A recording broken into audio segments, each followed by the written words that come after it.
And that brings us to the golden arrow of consumption. This is the heart of the system, the engine that drives it. It is so important that protecting this arrow has become the top priority for both of these guys. That's why after 9/11, when our country was in shock, and President Bush could have suggested any number of appropriate things, to grieve, to pray, to hope. No, he said to shop, to shop. We have become a nation of consumers. Our primary identity has become that of being consumers, not mothers, teachers, farmers, but consumers. The primary way that our value is measured and demonstrated is by how much we contribute to this arrow, how much we consume. And do we? We shop and shop and shop, keep the materials flowing, and flow they do. Guess what percentage of total materials flow through this system is still in product or use 6 months after their date of sale in North America? 50%? 20? No. 1%. 1. In other words, 99% of the stuff we harvest, mine, process, transport, 99% of the stuff we run through this system is trashed within 6 months. Now, how can we run a planet with that level of materials throughput? It wasn't always like this. The average U.S. person now consumes twice as much as they did 50 years ago. Ask your grandma. In her day, stewardship and resourcefulness and thrift were valued. So how did this happen? Well, it didn't just happen. It was designed.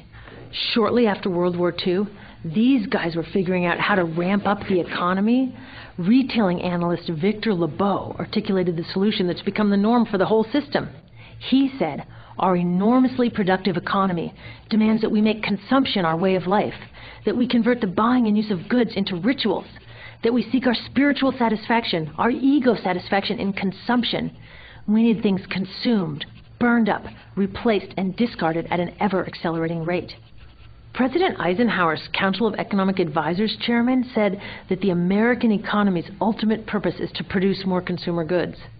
More consumer goods? Our ultimate purpose? Not provide health care or education or safe transportation or sustainability or justice? Consumer goods? How did they get us to jump on board this program so enthusiastically? Well, 2 of their most effective strategies are planned obsolescence and perceived obsolescence. Planned obsolescence is another word for designed for the dump. It means they actually make stuff to be useless as quickly as possible, so we'll chuck it and buy a new one. It's obvious with things like plastic bags and coffee cups, but now it's even big stuff. Mops, DVDs, cameras, barbecues even, everything. Even computers. Have you noticed that when you buy a computer now, the technology is changing so fast that in just a couple of years, it's actually an impediment to communication? I was curious about this, so I opened up a big desktop computer to see what was inside. And I found out that the piece that changes each year is just a tiny little piece in the corner. But you can't just change that one piece because each new version is a different shape. So you got to chuck the whole thing and buy a new one. So I was reading industrial design journals from the 1950s when planned obsolescence was really catching on. These designers are so open about it. They actually discuss how fast can they make stuff break that still leaves the consumer having enough faith in the product to go out and buy another one. It was so intentional. But stuff cannot break fast enough to keep this arrow afloat. So there's also perceived obsolescence. Now, perceived obsolescence convinces us to throw away stuff that is still perfectly useful. How do they do that? Well, they change the way the stuff looks. So if you bought your stuff a couple of years ago, everyone can tell that you haven't contributed to this arrow recently. And since the way we demonstrate our value is contributing to this arrow, it can be embarrassing. Like, I've had the same fat white computer monitor on my desk for 5 years. My coworker just got a new computer. She has a flat, shiny, sleek monitor. It matches her computer, it matches her phone, even her pen stand. She looks like she's driving in Spaceship Central, and I look like I've got a washing machine on my desk. Fashion is another prime example of this. Have you ever wondered why women's shoe heels go from fat one year to skinny the next to fat to skinny? It's not because there's some debate about which heel structure is the most healthy for women's feet. It's because wearing fat heels in a skinny heel year shows everybody that you haven't contributed to that arrow as recently, so you're not as valuable as that person in skinny heels next to you, or more likely in some ad. It's to keep us buying new shoes. Advertisements and media in general plays a big role in this. Each of us in the U.S. is targeted with over 3,000 advertisements a day. We see more advertisements in 1 year than people 50 years ago saw in a lifetime. And if you think about it, what's the point of an ad except to make us unhappy with what we have? So 3,000 times a day, we're told our hair is wrong, our skin is wrong, our clothes are wrong, our furniture is wrong, our car is wrong, we are wrong, but it can all be made right if we just go shopping. Media also helps by hiding all of this and all of this. So the only part of the materials economy we see is the shopping. The extraction, production, and disposal all happens outside of our field of vision. So in the U.S., we have more stuff than ever before, but polls show that our national happiness is actually declining. Our national happiness peaked in the 1950s, the same time that this consumption mania exploded. Interesting coincidence. I think I know why. We have more stuff, but we have less time for the things that really make us happy. Friends, family, leisure time. We're working harder than ever. Some analysts say we have less leisure time than any time since feudal society. And do you know what the two main activities are that we do with the scant leisure time we have? Watch TV and shop. In the U.S., we spend 3 to 4 times as many hours shopping as our counterparts in Europe do. So we're in this ridiculous situation where we go to work, maybe 2 jobs even, and we come home and we're exhausted, so we plop down on our new couch and watch TV, and the commercials tell us you suck, so you got to go to the mall to buy something to feel better, and then you got to go to work more to pay for the stuff you just bought, so you come home and you're more tired, so you sit down and you watch more TV, and it tells you to go to the mall again, and we're on this crazy work, watch, spend treadmill, and we could just stop. So in the end, what happens to all the stuff we buy anyway? At this rate of consumption, it can't fit into our houses, even though the average house size has doubled in this country since the 1970s. It all goes out in the garbage. And that brings us to disposal. This is the part of the materials economy we all know the most because we have to haul the junk out to the curb ourselves. Each of us in the United States makes 4.5 pounds of garbage a day. That's twice what we each made 30 years ago.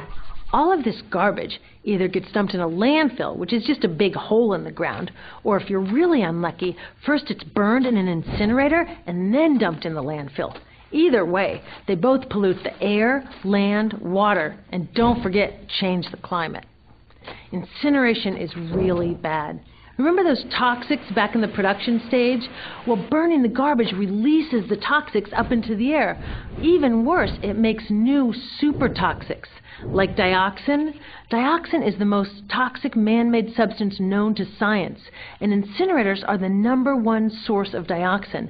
That means that we could stop the #1 source of the most toxic man-made substance known just by stopping burning the trash.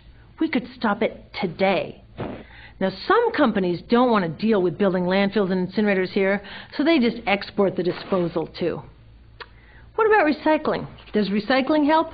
Yes, recycling helps. Recycling reduces the garbage at this end, and it reduces the pressure to mine and harvest new stuff at this end. Yes, yes, yes, we should all recycle, but recycling is not enough. Recycling will never be enough for a couple reasons. First, the waste coming out of our houses is just the tip of the iceberg. For every 1 garbage can of waste you put out on the curb, 70 garbage cans of waste were made upstream just to make the junk in that 1 garbage can you put out on the curb. So even if we could recycle 100% of the waste coming out of our households, it doesn't get to the core of the problems. Also, much of the garbage can't be recycled, either because it contains too many toxics or it's designed not to be recyclable in the first place.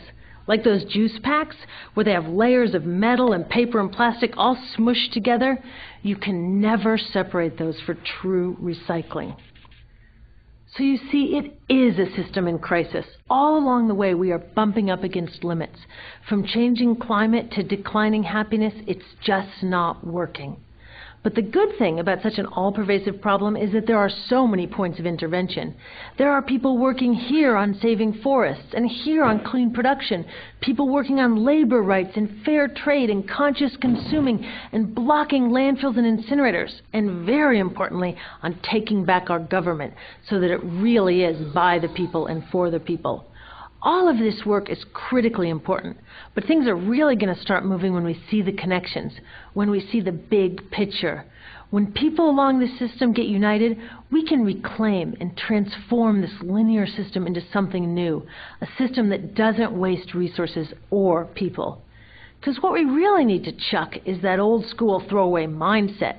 There's a new school of thinking on this stuff, and it's based on sustainability and equity, green chemistry, zero waste, closed-loop production, renewable energy, local living economies. It's already happening.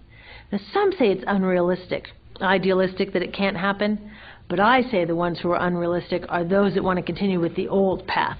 That's dreaming. Remember, that old way didn't just happen. It's not like gravity that we've just got to live with. People created it, and we're people too. So let's create something new.